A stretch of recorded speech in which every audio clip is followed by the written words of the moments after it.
So what you're telling me is when we want someone in the same exact situation that we're in to change their behavior, we have this, and this. But the second someone wants us to do the exact behavior, we do the exact opposite. Welcome to the voice. Not the show. The mind. Welcome to the voice that is not there to help you.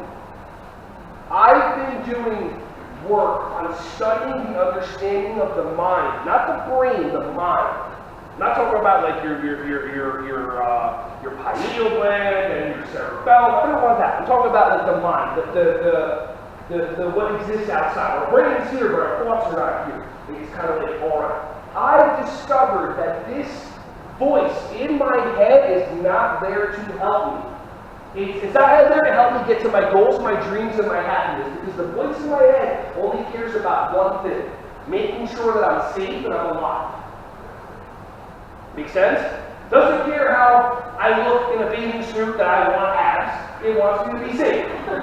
Okay? Doesn't care that my brain wants this and I want that, because it doesn't care that I want to be like a national speaker on the level of blah, blah, blah around the world. My brain goes, don't do that, you're not going to be safe.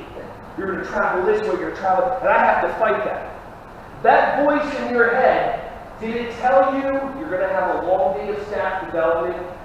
You should wake up in the morning and go for a brisk 45-minute walk to energize you? Or did that voice in your head tell you, I can have carbs today?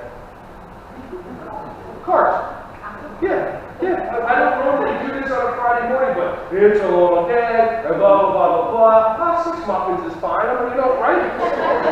Oh, look, Pepsi for breakfast. Great idea. I mean, right? That voice isn't there to help you. And that voice is your ultimate sabotager.